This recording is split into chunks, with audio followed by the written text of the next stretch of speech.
Well, we're grateful to have you here. Thank you for joining us, and how much we appreciate Ancestry, being a part of our chamber family and all that they do.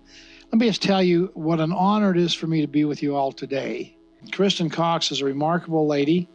She's a remarkable person and very inspirational to me, and she's just been a blessing in my life to work alongside her.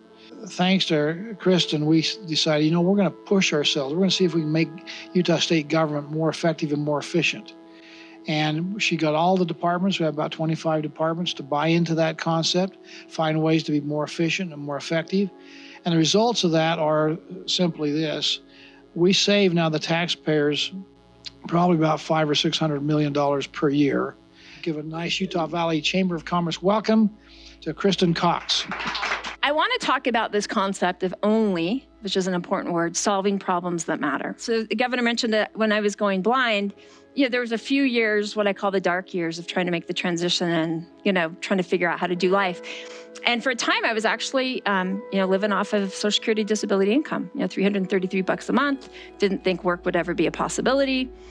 That's why I totally believe in the dignity of work. It's a great thing for people. Putting people on public welfare forever is not a great way to live your life. And at the time, when I was trying to figure out how to do my life as a blind person, the government was very busy doing lots of things. With all of those changes, do you think that the unemployment rate for the blind made any improvements? No. Did it affect me? No. Here's the interesting question. What did I really need as a blind person? The government, the bureaucracy, our organizations are often incredibly busy. Who in this room isn't busy? We're busy all the time. And we can get very involved in being busy. But the real question is, what's our impact? The biggest challenge with blindness isn't blindness. It's your mindset. It's what you think about blindness, which is interesting, isn't it? They really got that it was changing the mindset of the blind person. And I share this with you because despite all of the good, well-intended things that the bureaucracy was doing, none of them touched the thing that mattered to the actual person receiving the services. The real question is, with everything you have on your plate, what does the customer really want and need? Hate to say it, sometimes it's management time and attention. If the management isn't focused on the right thing, the organization won't be focused on the right thing. We only have so much time. We know this, but we don't act like it.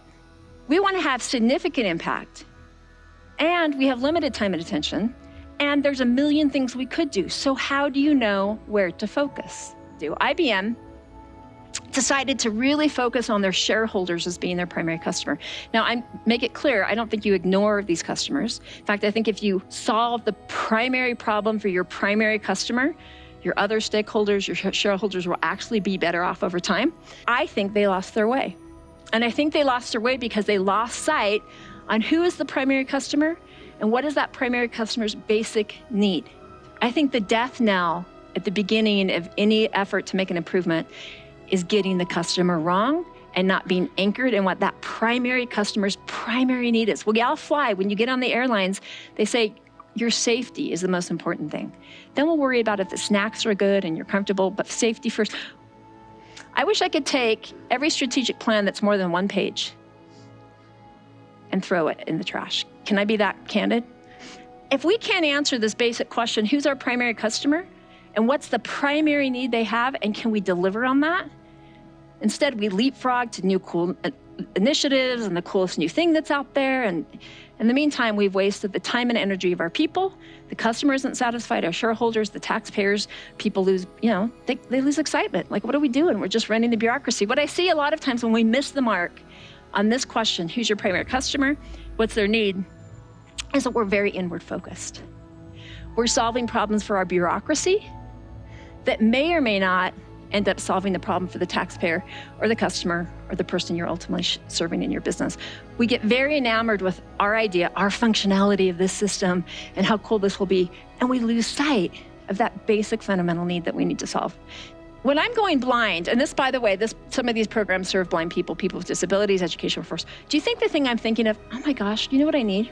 Is a federal reorganization. That would solve my problem, right? Again, very inward focused. Now here's how you know if you're off. Again, you don't have to agree with me. But this is what I call the dictionary of dysfunction. This is only one slide. I got pages of these words. We're using words that mean nothing. They sound good, they're catchy, but what does that mean?